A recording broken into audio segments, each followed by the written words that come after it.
ndenge tozaboye eza na bato mosusu il faut batala siko baninga basala baza na droit ya parole te bon affaire place na bango eza na opposition bafanda ata 20 ans batala baninga affaire ministère ya sport Serge Konde mérite ou non vita papa aoki obeta na Braza on ezaki motema mabe te imana azoki obeta na Angola au moins niveau on ezaki motema mabe ba club na biso te au niveau bosaka na mboko baza stade ezo répondre na ba norme te stade ezo na ba toilette te na munene nango wana na ututala boxeur na bino moko awa azobelela et pas un particulier va foutre les tickets pour que nous bunda bitu Matemba Kole tout le monde ba athlète ba athlète ba to voyager bazangi na esika rolala bazangi na transport ba athlète ba kenda ka match la veille ya match na robeta lobby vous trouvez ça normal et vous attendez un bon rendement et pas ba athlète toi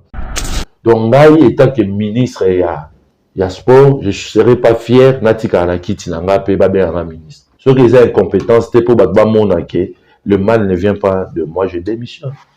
Comment jugez-vous les bilans de l'actuel gouverneur M. Jean-Tune Bakangobila?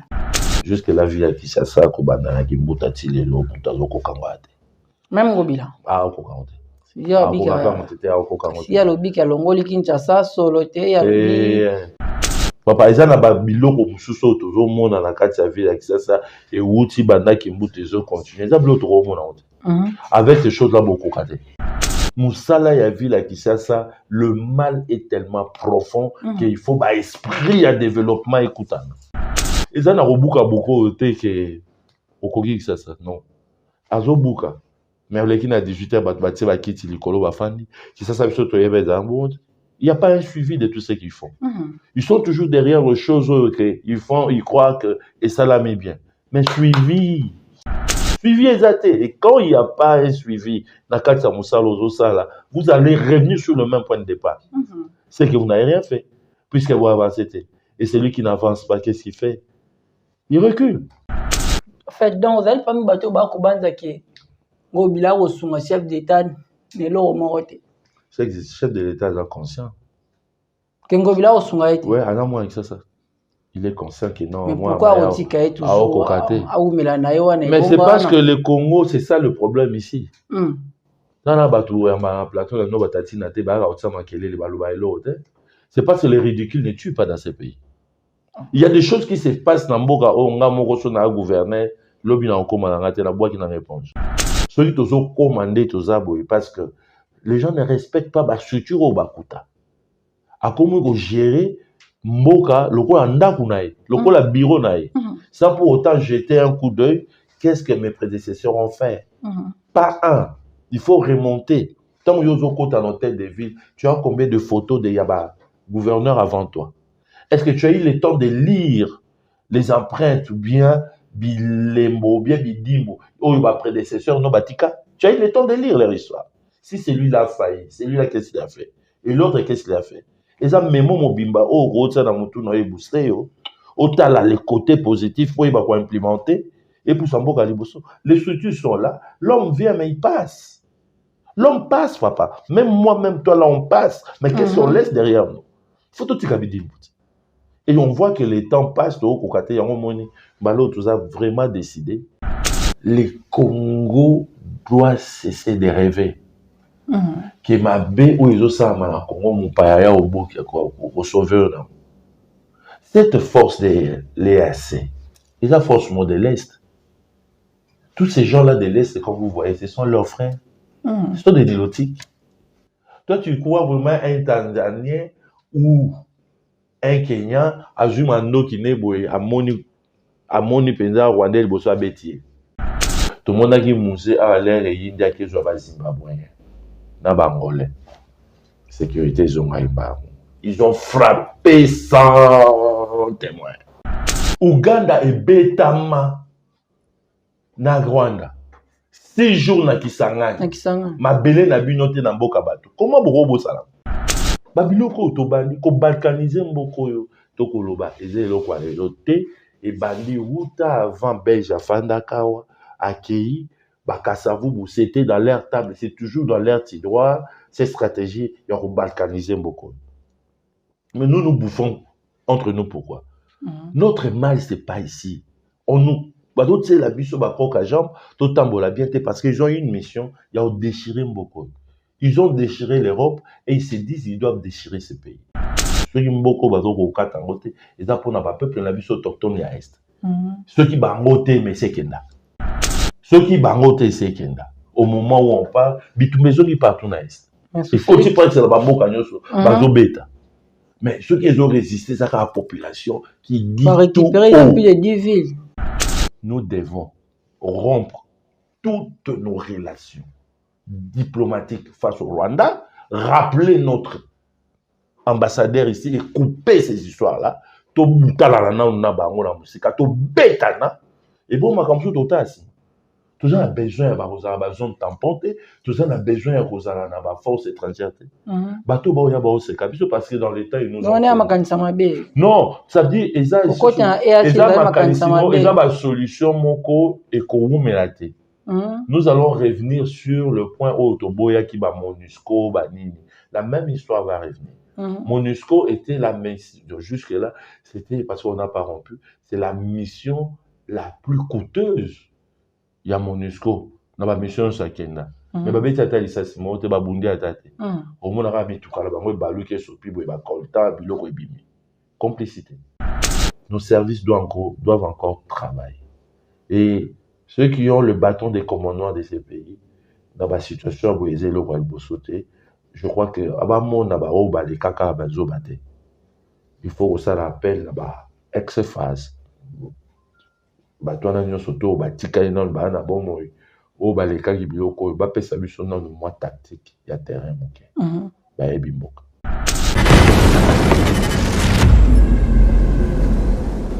Très ému de savoir que vous êtes très nombreux devant vos postes téléviseurs, mesdames, messieurs. C'est bien moi, votre homme de serviteur, William Temou, combattant de la liberté, le présentateur de votre émission d'échange, d'analyse et d'actualité à caractère socio-politico-juridique. Je rappelle que je suis William Temou, combattant de la liberté. Mesdames, messieurs, j'ai le plaisir de recevoir pour vous aujourd'hui un monsieur que vous connaissez très bien. L'un des renoms de la ville-province de Kinshasa. Il se nomme Monsieur Jean-Dédié Mimboulou. En fait, il est plus connu sous le nom de Monsieur Aigle Royal. En fait, je serai avec lui dans peu de temps sur ces plateaux. Là, il fait déjà son entrée.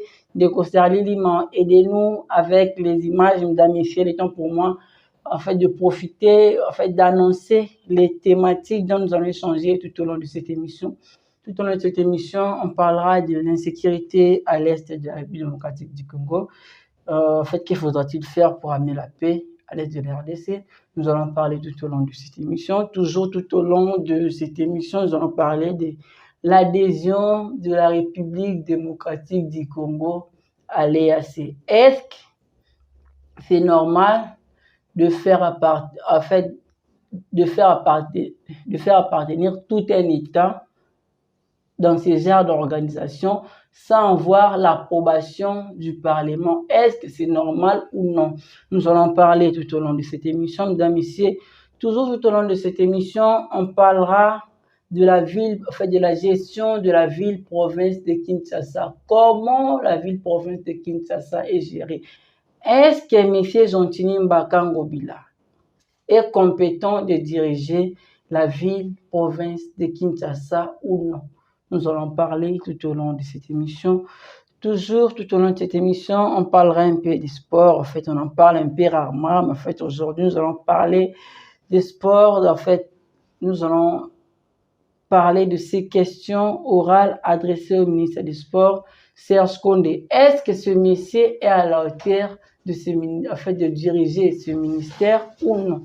Nous allons parler tout au long de cette émission. Je vous rappelle que notre invité est déjà sur ce plateau, mesdames et messieurs. Il vient de faire son entrée. Je rappelle qu'il se nomme Monsieur Jean-Dédié Ipou. Monsieur Jean-Dédié Mimboulou. Nikita. Monsieur Jean-Dédié Mimboulou Kita. Autrement dit, Aigle Royal. Aigle Royal, bonjour et bienvenue. Bonjour, cher ami. Bonne santé. Bon, hein?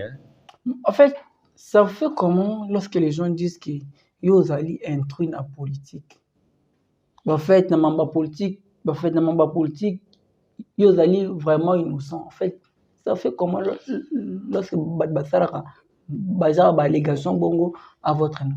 Mon cher ami, j'aimerais qu'il y ait une distraction. Il y a une distraction. Batouana bazoya. Yo allez toko tanabi son émission. Batouana toti kalate. Baza bandakala. Baza vraiment ambitieux yo. Et koko tana filé à ta 100. Donc pour moi, toi, tonda, il faut sangisa bino 100. Au moins, on est à bandakala. Il faut sangisa bango 100. Oluki mutu na bango. Na a besoin mitu na bango. Na a besoin mitu na bango. Ce qui y a za na moi te. Naza na besoin rosso. Yo zali intrus na politique. Vous allez innocent. Vous allez étranger na politique. O wana babenga bafumi pona roboma. Ba ko roboma plateau na yo ko bazwa oluka gaz. Ba ozwa na sima ngate. Ba ikende pa ba papa na bango. Ba isi ba papa na bango ke mutu wana lobi azozela bino biso to abafumi. Vous comprenez? On a ba fourmi faut autant la bango c'est ngana pumbo tellement likolo. Baza même pas na niveau ba moano. Ko ba papa la bango ba moano. Donc bango ba penza bandaka la quoi. Na ko do data été la mai. So na wuti na kiti pona zwa na pona zwa été. Donc quitter sika na wuti na yati a eza pona bato bongo te. Bango te wana voilà te.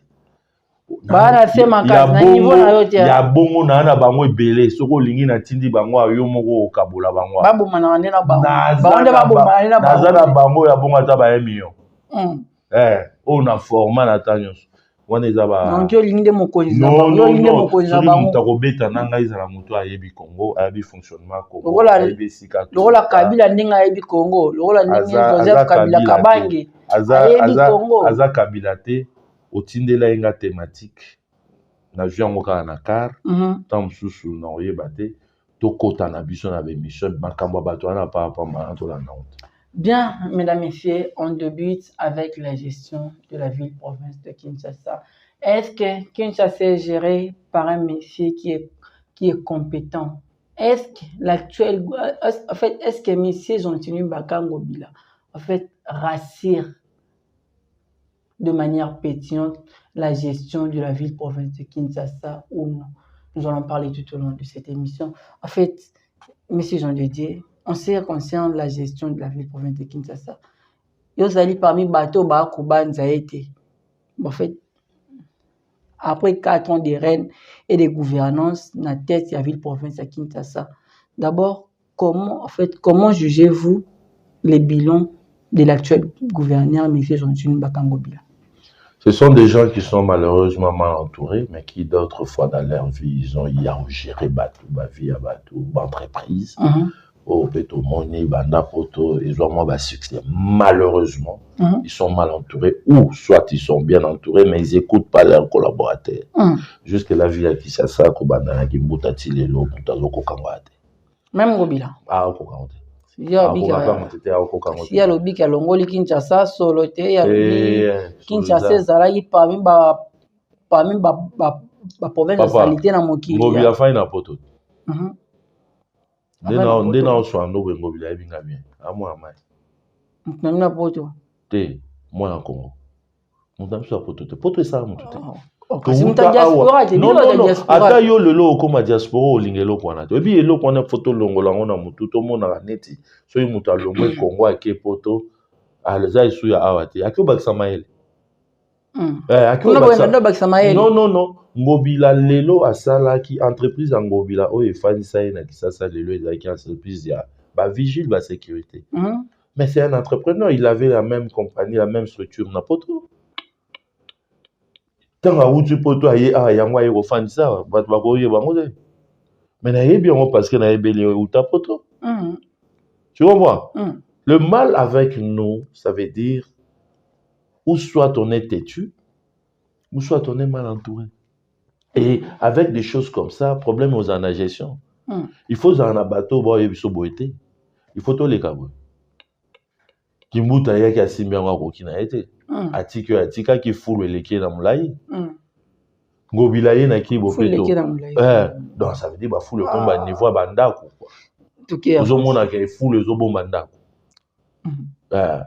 wana pena vie na ngai na yebi ke moto wana zoka azoloba bango tu bo kimbuta ngobila ni babinemi bautu yapi bauti bibota moko boye bango te bana pepere mais bauti famille moko donc ça veut dire ça veut dire baza bato bauti na idéologie moko alors na kati ya idéologie moko soki yo ozokoka te eza ke il faut otala bien makambo ya mabe aokoka gestion ya ville ya Kisasa te eleki na poids il faut que je sois vu avec ça saison à mabon on a vu sur mon banc avec ça bana Kinshasa quand il y a pas dali kinoa il y a pas bagadali kinoa de papa soka za ki vrai kinoa ba okomba ba na broste eza ba mboka minene neti ya biso boza ma masoni puis na faille na poto na ye na Kisasa na ville na za gouverneur à ville mais chaque 18h ba komba ba na boss te ezate papa eza na ba biloko mususu tozomona na kati ya ville ya Kisasa et wuti bandaki mbuto ezo continuer eza biloko tokomona avec ces choses là beaucoup kate avec ces choses là beaucoup kate musala ya ville ya Kisasa le mal est tellement profond qu'il faut ba esprit à développement écoutana et ozala prêt à rondimanga pour avancer les choses eza na kobuka beaucoup te ke okoki Kisasa non azobuka mais oleki na 18h batie bakiti likolo bafandi Kisasa biso toyeba eza bon il n'y a pas un suivi de tout ce qu'ils font ils sont toujours derrière les choses que ils font ils croient que et ça la met bien mais suivi suivi exact et quand il n'y a pas un suivi na kati ya musala ozosala vous allez revenir sur le même point de départ c'est que vous n'avez rien fait puisque vous avancez et celui qui n'avance pas qu'est-ce qu'il fait il recule. Ils sont en train de reculer. Jusque la ville à Kinshasa, Batikano, Biso, Baleki, Bana, Kabaïdi, Akabaïdi, Tosimba Masolo. Pour tous un plan, projet, Nyon, sur la ville à Kinshasa, secteur par secteur. En fait, donc, vous allez pas me battre au bas au Banzaki. Gobila, au son chef d'État, mais là, au Moroté. Chef de l'État est conscient. Kengobila, au son Haïti. Ouais, à la moins avec ça. Il est conscient que non. Mais pourquoi Otika est toujours mais c'est parce que le Congo, c'est ça le problème ici.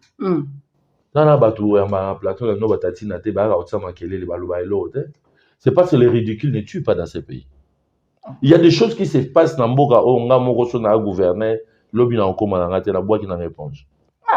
Pour les gens qui se respectent. Mais justement, la culture, il y a des missions et il y a quand on n'arrive pas à faire les choses comme il se doit. Alors, si on ne sait pas démissionner, tu facilites quand même les nominataires à moment qui a l'ongolot. Obimaka obimat. Mais ce qu'on a beaucoup, ebiso okangili kam otikate. Mais babiso so de simba ville vous comprendre était avant na bandozo ba on est dans la stratégie tout le monde. On est dans la vision na moi to kota na kata stratégie. On est dans la vision na yo.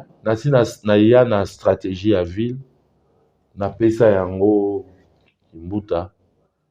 Croyant que nous sommes dans la structure, mais ebima bakenda osala ngo côté mosusu. 3 volumes. Peut-être va trouver important. Non, les agues importants et ça là. Peut-être va trouver un important. Non. Beaucoup yo structure eza oyiba maela batu. Non. Mon cher ami, je t'ai dit. Avec toute sincérité, je suis pas un novice en politique.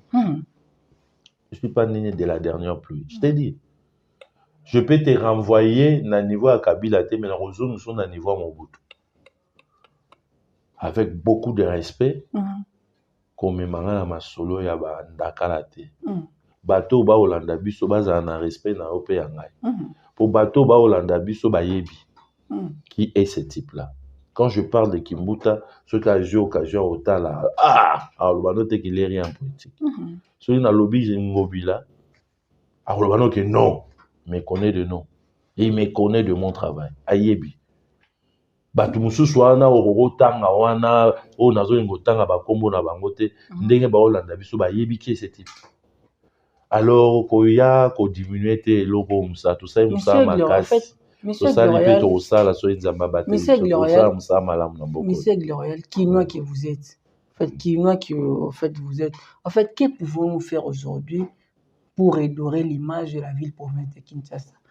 Nous toko ça, en fait, pour redorer l'image de la ville-province de Kinshasa. Pour nous autres, nous avons une label, nous avons kala mona ko. Ya mona lobi na yo boye. Ezana ba kuya. Baye bakomisi biso mboka mulunge. Kuya. Ba kuya. Mboka ko mulunge. Baye bisika ya otonga ba omona te bayinga ba tonga esika to otonga.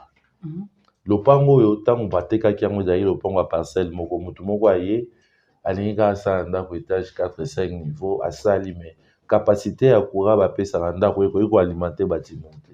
Et comme déjà problème pour l'environnement. Toza mosala makasi ya environnement dans l'assainissement ya ville. Mais le mal est tellement profond pour que tout ça la mosala malamu, il faut tozala na suivi moko oyo osala ke yeba kolanda biloko. À long terme, ville à Kinshasa ils ont une structure nango. Ils ont beaucoup parce qu'on ne respecte pas ma structure. Les gens se sont montés de petites poches pour se faire dépanner chaque jour. La mauvaise gestion fait à ce que ville n'a vu ce comme qui ça ou abisso yangote. Qui ça ou abisso. Non, oh nazala na. Yangote na omonale. Batu bazo kamwa bazo sutuka parce qu'ils n'ont pas connu les Kinshasa que nous avons connu. Tu vois? Baye na vie na bango bakuti mabulu. Batika omona nzela te. Et mutu moko aye asali mabulu wana asali nzela ba monika asali bulo.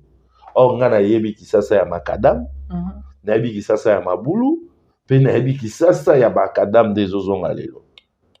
Donc na yebi Kisasa wana. Mais moi na moko oyo azalaki na ye na rien abotami akuti Kabila. O bozo benga Kabila so pe komone aso. Donc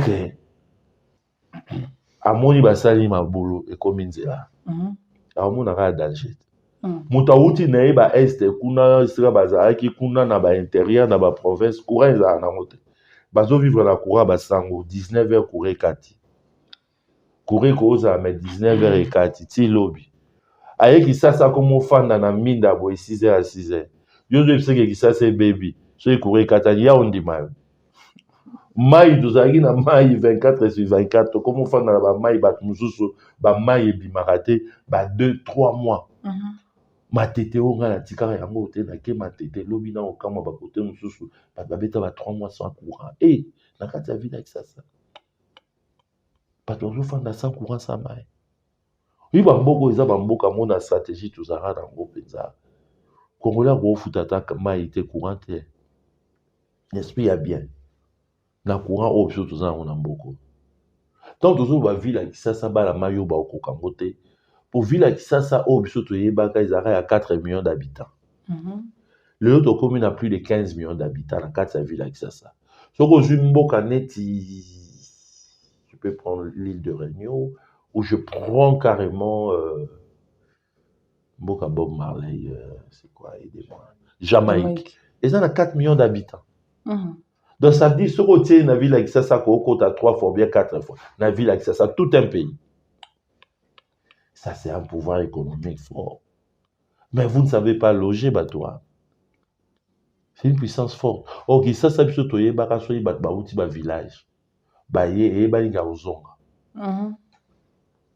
Alors, il faut toute ça, structure, moko brouillé, ou izaka ya kalabège, ça et là. Makabouane, si là, les lois, c'est Mutunda Sala. Gouvernement, bolakisi makamuna, ba argument solide, botal ici. Nous surtout bazoya kuneska ba utaba otikani tolia nini na Kisasa mabele zo pour longtemps ça bilanga te papa est-ce qu'on a baki marapa cité non pas cité pour babazaki kolesa Kisasa tozalaki biso so to fai na ndako na biso boto mona ndeko moko auti mboka ye na tabala ye liboka pondu saki moko masango soki afufu soki esili to mwe peke père a dépanner a siminzela zongit mais beaucoup mara sens ni que l'on y voit ça.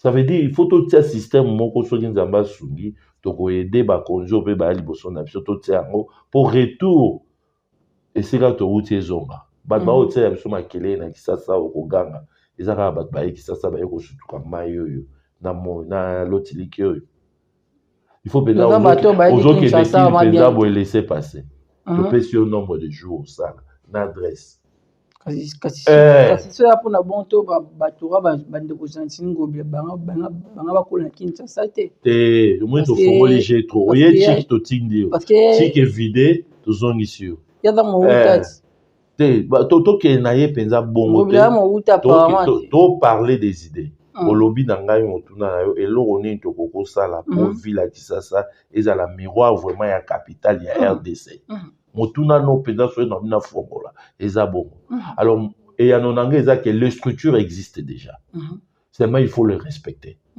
soki tozokoma nde toza boye parce que les gens ne respectent pas bastructure oyo bakuta akomi kogérer mboka lokola ndako na ye lokola bureau na ye sans pour autant jeter un coup d'œil qu'est-ce que mes prédécesseurs ont fait pas un il faut remonter tant que yozo kota dans tête de ville tu as combien de photos de yaba gouverneur avant toi est-ce que tu as eu le temps de lire les empreintes ou bien bilembo bien bidimbo ou ba prédécesseur non batika tu as eu le temps de lire leur histoire si celui-là a failli celui-là qu'est-ce qu'il a fait et l'autre qu'est-ce qu'il a fait et ça memo mobimba oh gros na mutu na e booster yo otala les côtés positifs pour y ba implémenter et pour samboka liboso les structures sont là l'homme vient mais il passe l'homme passe papa même moi même toi là on passe mais qu'est-ce qu'on laisse derrière nous faut tout tikabidi et on voit que le temps passe au kokate yango moni balo tout ça vraiment décidé il faut quand toujours maramo bisomo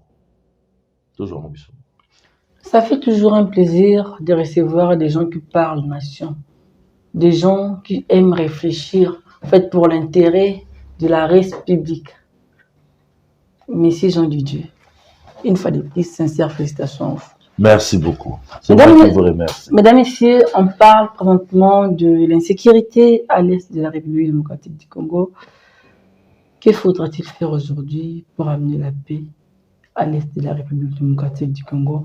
Mesdames et messieurs, également, nous allons parler de l'adhésion de la République démocratique du Congo à l'EAC. En fait, est-ce qu'un pays, un soi-disant État, peut s'engager dans ce genre d'organisation sans avoir l'approbation du Parlement de cet État? Nous allons parler tout au long de cette émission. En fait, Monsieur Jean Didier, en parlant de l'insécurité à l'est de la République.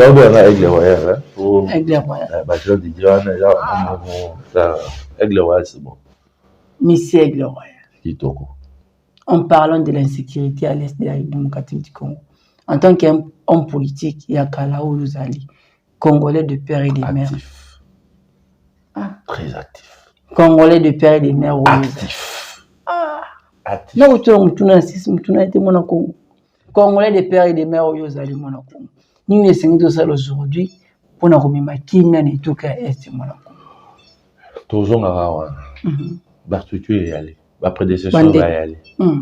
Bato baleki na qui tu en avant yo. Bakutana na makambo basala nde.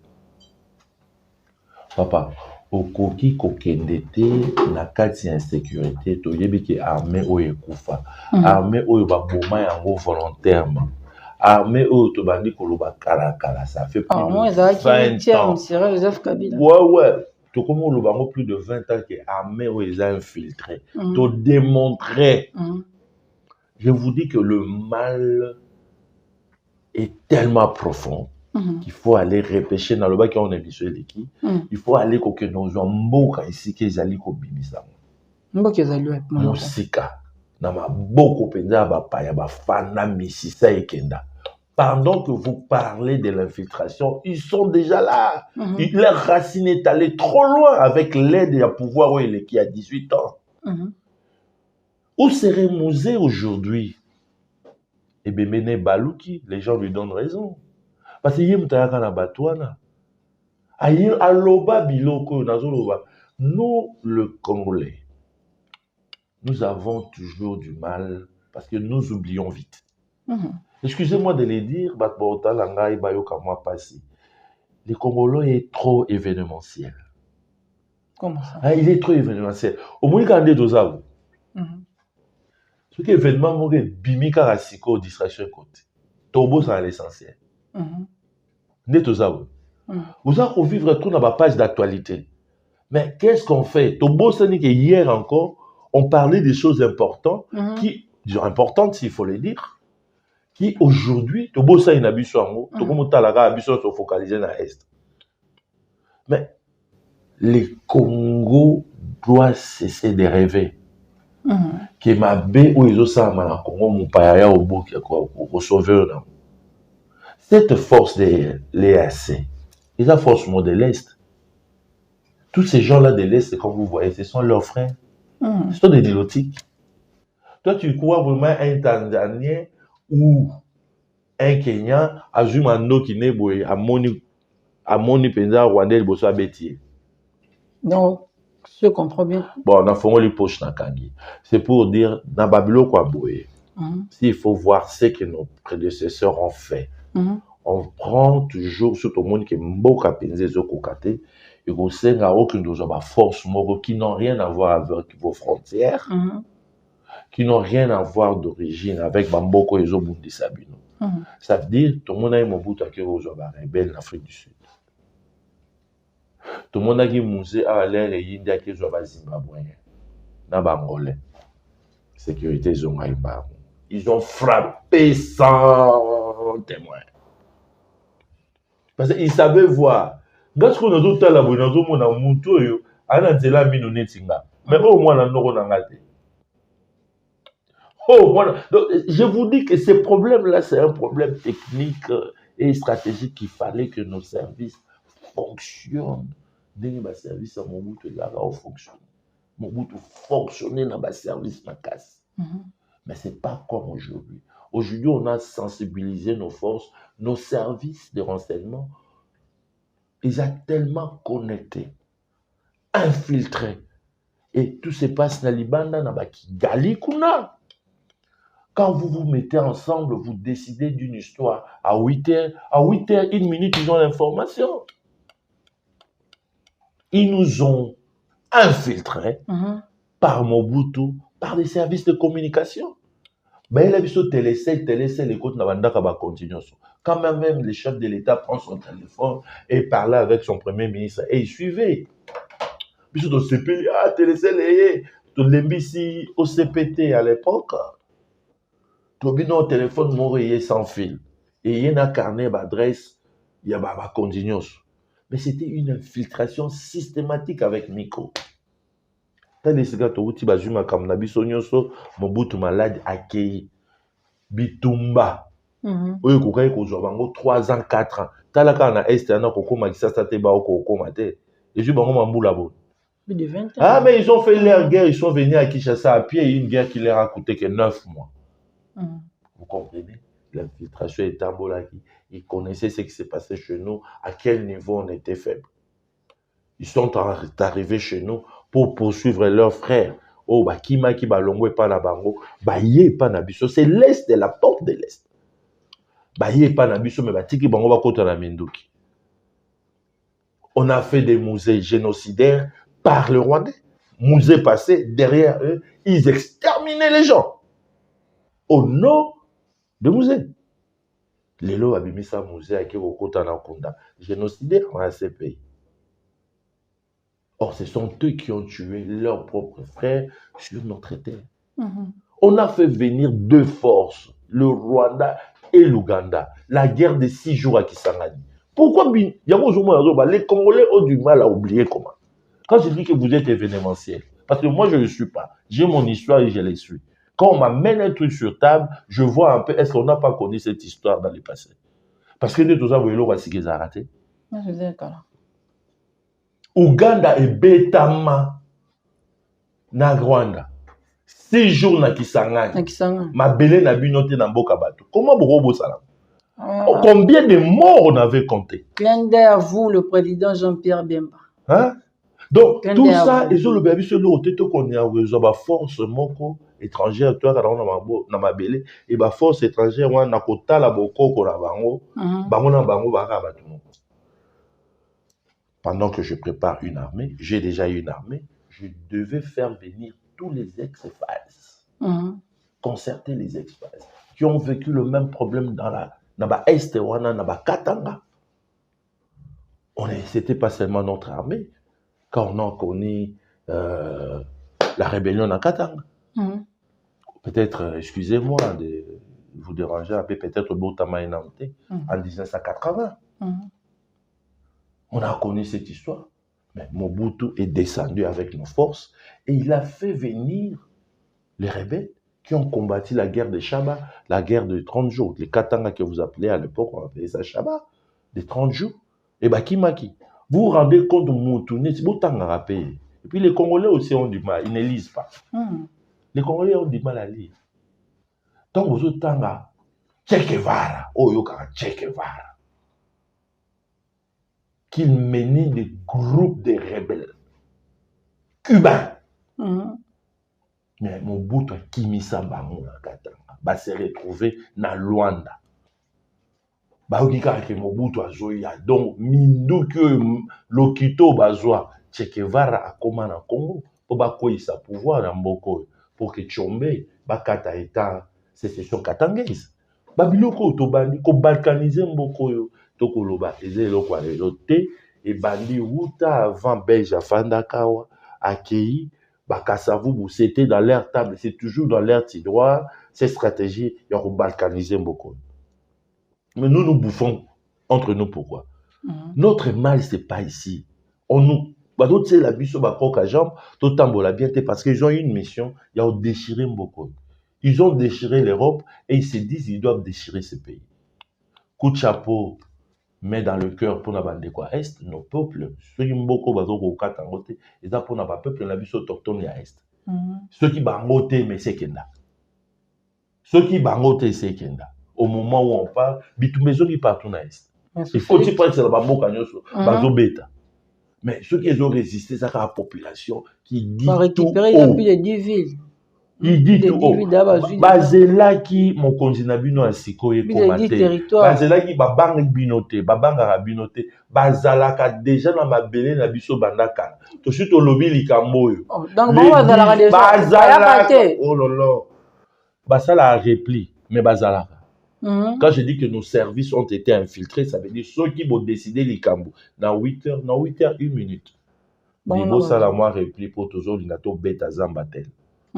Barozo basale et puis bakanga bon bala biso bakanga non to kenda ito bunda to kagi ota mais to katsaka na kan kokola surtout système mission to kota na mutuka to kende na kan kokola no bi hôpital ngo komo na ngo hôpital à kan hôpital mama bobi je crois to kendo ta ba blessé to kendo ta caméra no musika te kota au visiter ba blessé les gars kota na mort gota a bibembe oui zoya donc ça veut dire quelque part ça nous demande un peu de faire un stop.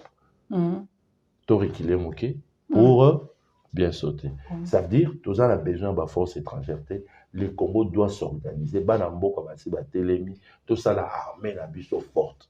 Tala moi mboka na ka moi mokebo.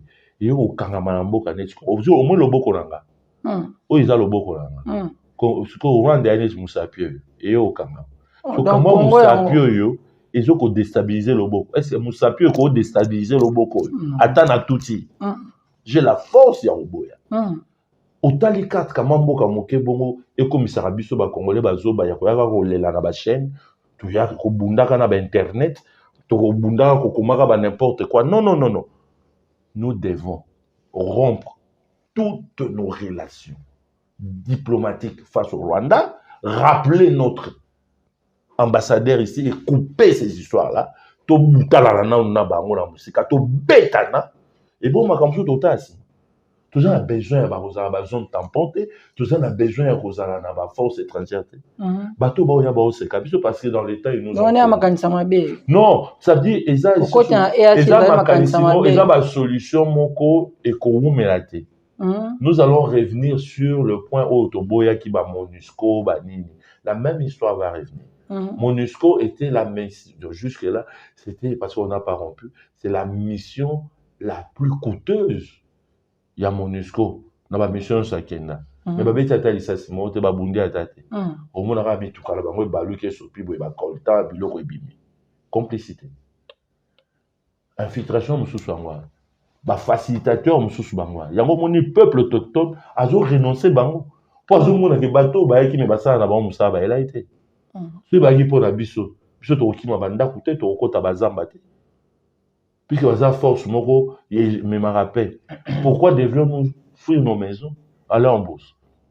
Encore une fois, pour revenir à ça, et je chute par là pour dire, c'est une bonne stratégie, ce mboka eza na kimia.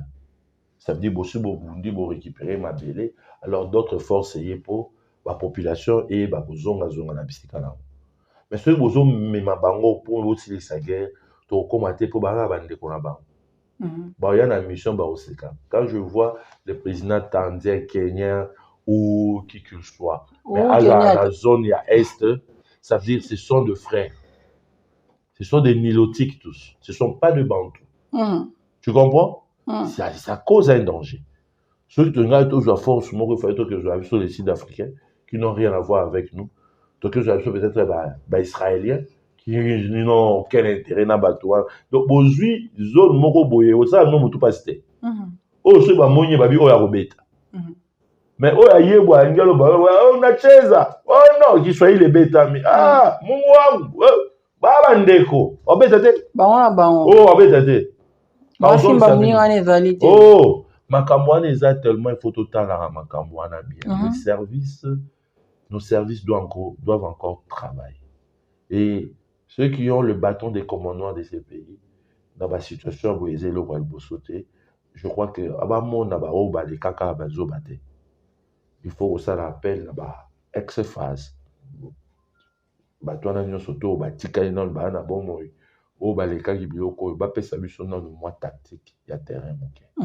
Ba yebi mboka. La situation ya est et kozala calme tant toujours une force armée congolaise de Congolais pas infiltrés. Ya bana mboka o ba yebita mazota ba bio azambo pa ako beta biloko au banga munduki nete ata munduki ne ya masasi soda ki maka bitumana lokito masasi tal embargo mo systématique sur les armes. Quand je disais aux gens qu'on avait l'embargo, dans l'embargo même pour acheter les armes, oh nous surtout bateau ba auto les 18 ans ba nango ils ont les kelaka par Rwanda. Donc ceux qui sont 10 armes Rwanda a dit que sont 10 armes de type tel. Mais tout ça qui est trop faible les bosso là-bas. Non, mais à l'époque, bah, neutraliser qui au moins M23 non. Bah, neutraliser qui était cette guerre-là, c'est du voulu. Papa, cette guerre-là, ils ont volonté à Batungana yoto. Mais moi qui m'y kota qui à l'époque. Qui m'y kota qui pose un intérêt dans Bangona. Donc Bayokana qui d'abord entre ils vont bouger. Ceux qui ont téléméli bateau, téti na moi les pinières, bah qu'on continue qu'on bouger beaucoup moko baoli. Talapé est spread out comme anglais balobara et panzani partout. Et là le quoi virus et panzani guerre wana ezo yaka pona STT ezo kotaka tanga ko yakiti na kwa mutwa. Bangombe moko ba uti na bango ga nil pa ba parachuter na bandu. Ba Rwandais. Et un jour au Monica qui me condamne à mboka zo so anena ba fermier mo konzi na bino ya ngate. Omonie ki ba photo pe tambola na ba réseau a so anena ba donc ngombe a uti Rwanda. Mo konja kala to mo konja sika. Yaka. Donc ngombe e uti Rwanda et tambole yeti bandu. Oui, ngombe aliaka na étendue nini na combien d'hectares? Ngombe pour aller il faut que ça ait une zone tout ça aller demander aux fermiers. Et ça occupation moko systématique. Bat baina ba ngombe ba kana ba nzete mais bango na kati ba sac na ba AK-47D. Aobeta na ça c'est ngombe. Une infiltration. Et nos services sont au courant de ces choses. Il faut faire un bon lavage. Guerre à est et komando si là. Après sur première solution on a dimina loba. Guerre à est et komando si là quand on aurait nettoyé bah, service de renseignement qui n'est pas ces étrangers rwandais. Ils sont là, l'armée et dans la police. Tous ces gens-là, dès que tu kati bango, na ba o ba sala na bango, tu kati bango, guerre wane bando sila. Parce que l'information de ce que la RDC doit faire passe par ces services-là. Ceux qui ont kati kaka ba o wana, bote bango pembeni, guerre wane aussi la moto. Et ce qu'on l'a tout bando côte en terrain avec stratégie. Au moins, bah, il y a une stratégie na bisoté.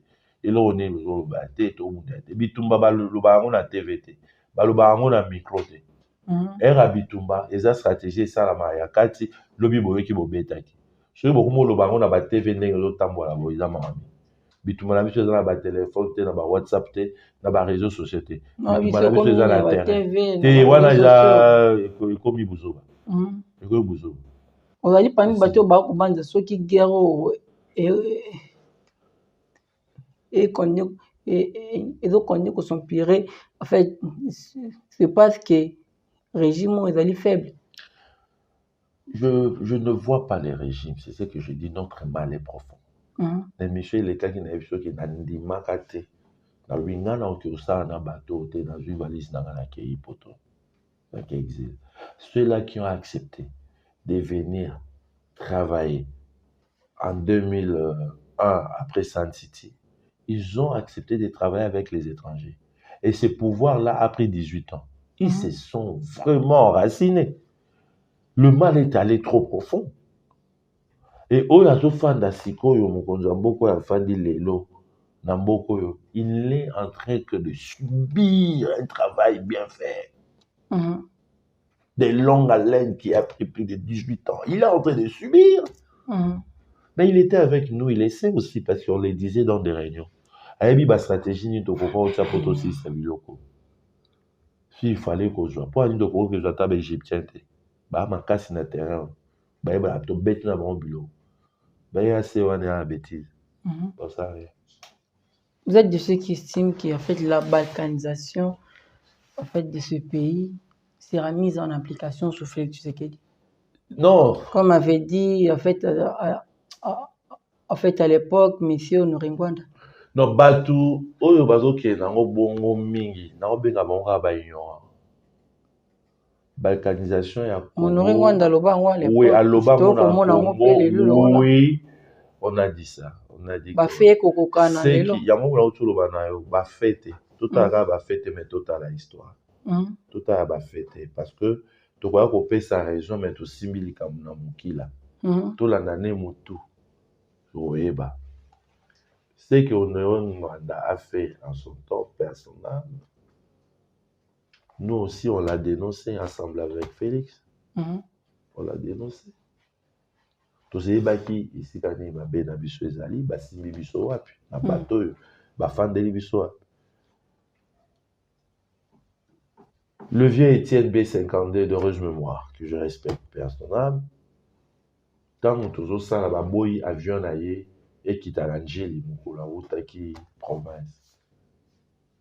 Alors ba image elle boke ne bokangelanga mutu wana botaye basinga na osomisi na Rwanda. Alors quand on a qualité non.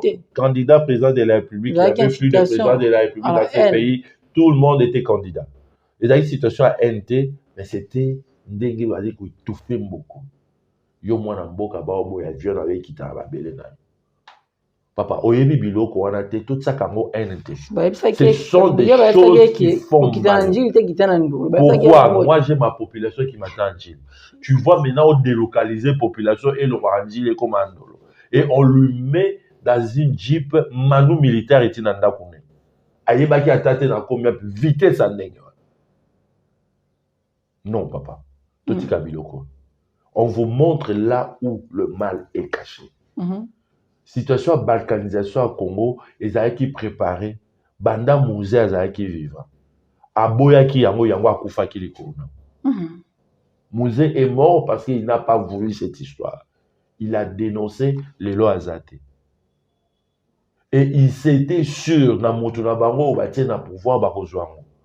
Mais na lobby na yo, il a sali qu'il a 18 ans au bako. C'est son nom. Félix n'est pas venu après musée. Donc, ça veut dire, pendant les 18 ans, ils ont cherché à balkaniser ces pays, ils n'ont pas pu. Par ma force autochtone. Ils ont essayé. Alors, ils se sont dit cette fois-ci, on a groupe, parce que mon continent, je suis à 10 personnes compétentes dans Congo, ils allaient.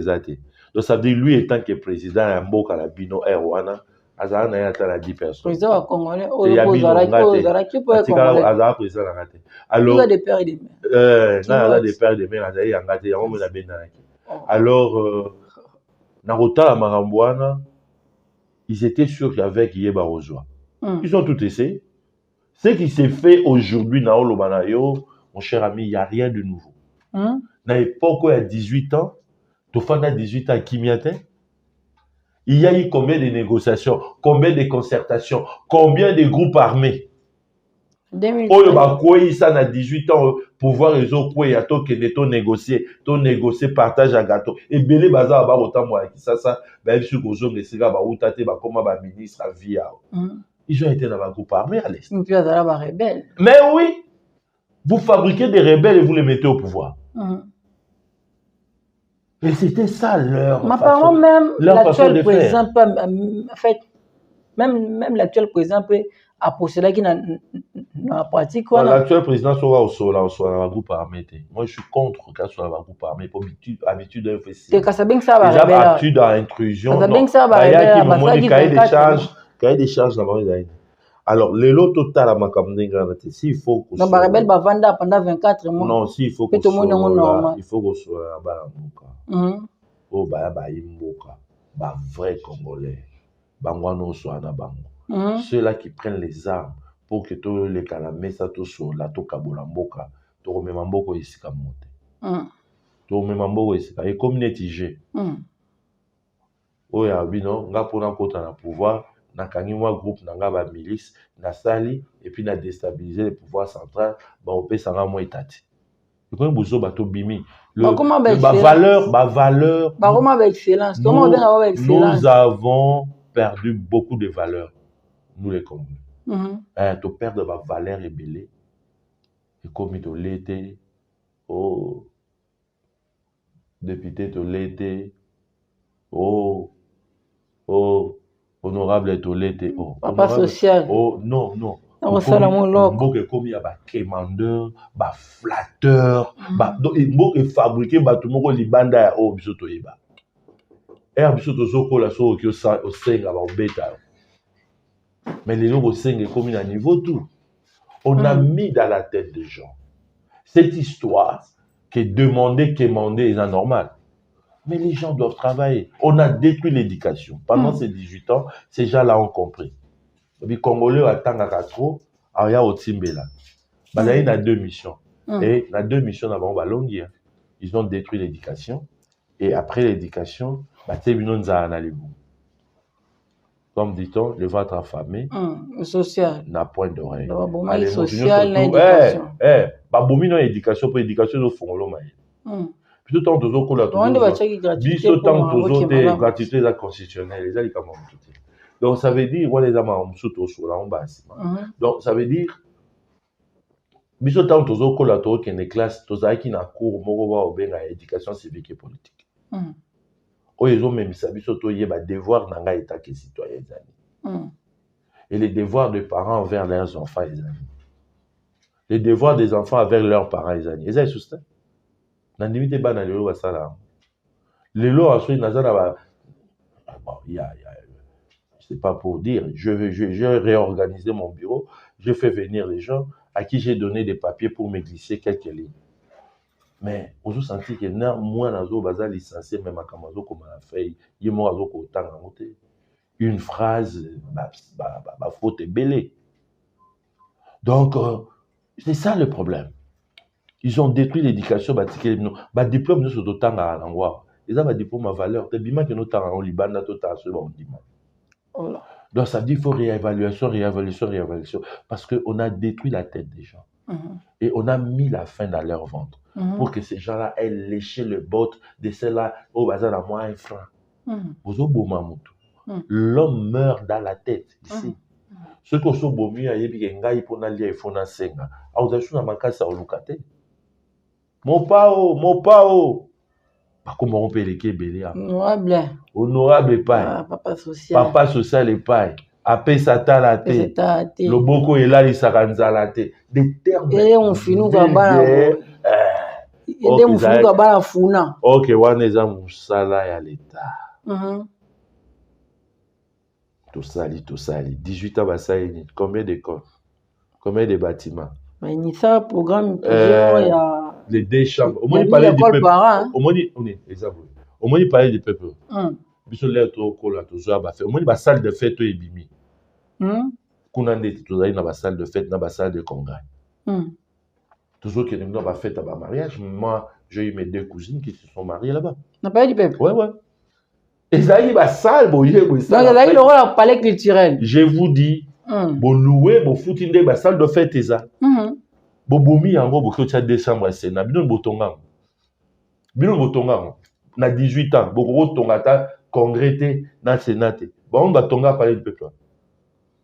C'est un moni, tonga, palais culturel, papa, t'es dans le lobby, bah ouais, à 18 ans. Ah bah, à 18 ans.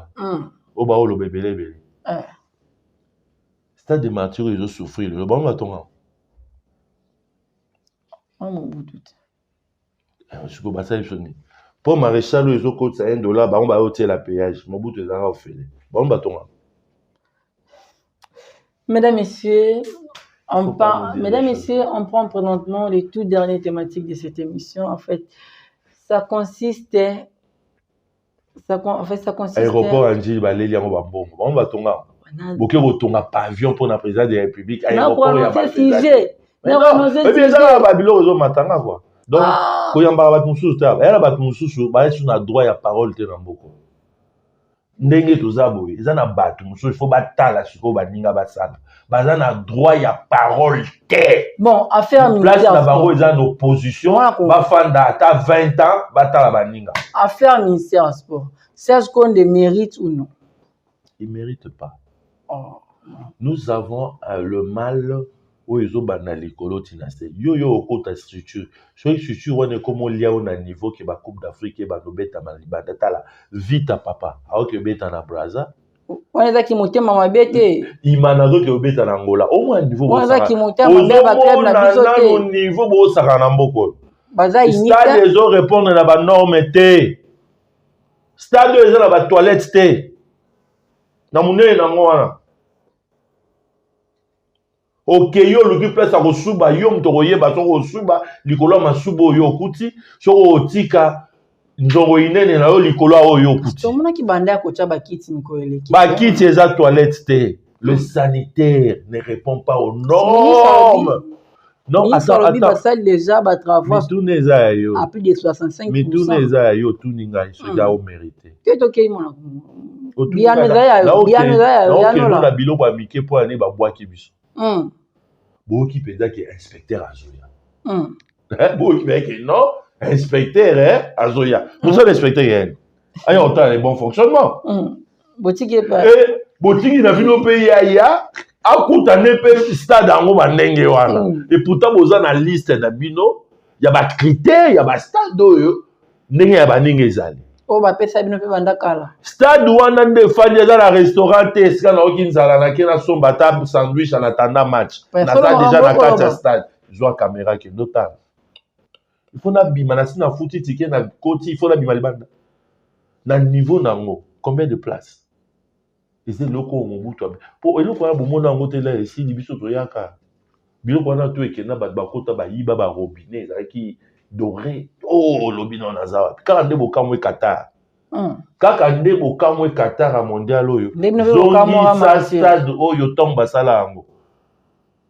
Okokoli à la toilette. On a l'époque. Okokoli à la toilette. Mais lelo, balaki sur toilette, mon cher, je vais faire ça dehors. Mais je vous dis, soit caméra na yo au lieu yamba biso boy na ba plateau, soit caméra na yo kende kota la stade. Mais ministère ya sport en soi. So il na fandi na yo parce que je eu quand même à travailler dans ma cabinet. Ministère en soi et sport. Au bas de bateau ba CV ba continuer à ta musalate. Ba yebi à tel l'autre. Mais j'ai eu à travailler dans ma cabinet. J'ai eu à travailler dans l'ambassade. OK? Je suis pas n'importe qui. Je suis votre plateau. Alors dorénavant, il faut tout na bango sala na. Il y a tout na ministère à sport na budget na ye, na ba entrée na ye mbongo ya kotisaka. Na ba participation oyo nyonso esika Congo azali. Tout ça en bon rebelle. Ba million peut comment? Na olo bana yo ministère à sport a fonctionné na ndenga osala te. Même ba 5 000 $ là comment? Eleki. Voilà mke moi comme. Papa solo marambokolo. Keno tu na. Ba million. Keno tu na IGF. Ah. La caméra keno tu na IGF a opé so fonctionnement ya. Amona ba mbongo ekotaka na ministère à sport. Et là on a zo belo zo bo mabiso ba structure ezali. Mais on ne respecte pas les structures. Toza na mboka o eza na système oyo ya Linda Like. Tu comprends ce que je veux dire Linda Like? Tourne. Donc ceux qui ont commis les lots, commis tourna yo, liana ba commis ya biso ya rolia. Musunyo ane ye to kati. Na utu la boxeur na bino moko awa azo belela et pas un particulier va foutre les tickets pour que no bunda bitu. Na temba kole. Tout le monde ba athlète ba athlète ba to ko voyager, ba zangi na sika rolala. Bazangi na transport, athlète bakenda ka match, la veille à match, na robeta lobby. Vous trouvez ça normal et vous attendez un bon rendement et pas athlète toi. Chaque fois que tu commis match en tu ba le auto la mokité, il y a un calendrier. Championnat de 4. Ceux qui bozo 4 championnats. Lina foot. Hein? Non, lina foot bo beta la bino, mais Coupe d'Afrique rien. Parce que la yango kino mo lo beta yango li sous. Vita et Kena Braza, Imana et Kena Luanda. Non, mboka na biso dozangi stade. Mitema mabe na bango mo baye. Donc Congo eza na stade oyo Coupe d'Afrique ko beta te parce que zo répondre. À part terrain Mazembe. Terrain Mazembe eza terrain mutu. Na individuel. Eza mutu. Na za te pour tanga komone mais na di eza mutu moko. Donc ndenge za wana tozana batu oyo bazozongisa mboka na biso. Atiango mpona intérêt mboka quand même. Te, atiango mpona intérêt na ye. Kasi sunga mboka te mona. Tokende na ona mambo ya sport. Vous êtes en sous ba individuel. Te. Bato sous bato abo milai ba mibi. Donc ça veut dire otali mboka neti Congo. Otali niveau ba monela na biso, otali niveau tozokende wapi. Donc ngai étant que ministre ya sport, je ne serais pas fier natika na kiti na nga pe ba be na ministre. Ceux qui ont incompétence, c'est pour battre mon que le mal ne vient pas de moi, je démissionne. Mesdames, messieurs, non, ça ne marche pas. Non, dans le but, ça veut dire, c'est une suggestion. Ceux qui n'ont pas tête, en tête, il y a le locomoko. Parce que ça, on même finance, comme tu veux. Ceux qui n'ont pas en tête, il y a le locomoko. C'est ce que je veux dire. Et que le locomoko, on a la simba. Ils ont marché, na oboa kalanga na bano. Pour na oko kalanga. Culture tozarana. Aïe, akuti makambo, mais il se sent à l'aise dans ma et il continue comme les autres. Et qu'est-ce que vous attendez? 2 minutes 30 secondes, je pars de la fin de cette émission. Je vous rappelle que j'ai reçu pour vous aujourd'hui Monsieur Aigle Royal. Il n'y a pas bien bon. Azali bon leader d'opinion, analyste politique, soi-disant indépendant. Monsieur Aigle Royal. Aussi bon comme la souka émission. C'est ta caméra. Non, non, pas ça biloko. Ta caméra. Pourquoi tu as mamnanga été? Pourquoi tu as mamnanga été la caméra? Je suis pas indépendant. Je suis venu parce que au Bengingai, merci mingi pour nayo, merci mingi na bande ko na caméra équipe na mobimba, merci beaucoup. Nazarane singwana na fani na moni quelque part na zotia moi brique. Nda kwa mutu. Donc, vous avez compris que Moutouana, il ne dit pas de baliverne. Il dit des choses et Makambazo Loba, elle en est là. Dans le baron, on a qui met la gang à gâter, ce mot, il m'a dit, moi, mon kézara, passer en boka. Mais boka n'a biso pour bonga, il faut toujours que ça va valeur. La structure est allée. Poto kutabanda kubanzela, ezala qui et les cas qui n'a mis tout yabato. Et qui ça n'a biso n'enge to moneli yango, toujours au boka. C'est bien bon, tout le monde a lumière, tout le monde a mis sous bien éclairage, mais il faut suivre ça. Mboka neti ki ça, baraba neti ki ça, bako comme on a brossé. To uta ba poto to monde a izana ba machine neti mutuka. Mutu afandi ne ka mezo comme na baba. Ako longwane awa sali 24 mobimba ko sa ko mais azo comme ne baba. To repesa ba mama ba tout ba poussière ko tara bango, ba comme brosse non. On est à Biloko, il y a 21e siècle. Et bah quand on dit bah le cabas a serré la missa na bango. Celui bazo kokate, bah benga ba biso comme ba consultant au coach ba. c'est beaucoup plus pour na bango ya mwana tokolo. Mais ça te pour la population na zolo ba mingi, pour na bango ba fandi na kati ya ba bitonga ya misala où ça marche pas. Ne vous voyez pas la fin. Moto asuka kate, l'homme reste un étudiant à vie. Donc ils ont toujours na bato pembeni na yo o bazomona, ils sont pas contre toi. Mais benga bato na pembeni ba opeso mayele pe au monde au fond. Na ba o ba olanda nga libanda, merci beaucoup. Donc Ozwinga, comme tu vois, je viens de perdre un grand ami et je profite pour passer mes condoléances à la famille Mata. J'ai un grand ami, un ami frère que je perdis depuis lundi à 18h. Il est mort à Londres, Polydor Mata. Je dis mes condoléances, cher ami, on a fait ce qu'on pouvait faire, mais Dieu a décidé ainsi. Paix à ton âme, paix à ton âme. Nous continuons avec les choses qui nous guettent encore. Et mawananga na libota, mawananga na bana imo Congo, na bana kala mukauka yolo, matonge na district ya Funa nyonso, toujours continuer ko bunda to na terrain. Nzambe apambola biso, Nzambe abamola Congo. Le plaisir est de savoir que vous étiez très nombreux devant vos postes téléviseurs pour suivre cette émission, mesdames, messieurs. C'en est fini pour aujourd'hui. Si vous avez aimé, n'oubliez pas de dire un grand merci à Starly Lima qui était derrière la caméra, ainsi qu'à Willy FT, mon combattant de la liberté qui était à la présentation de cette émission. On se retrouve prochainement avec le même plaisir. Bye.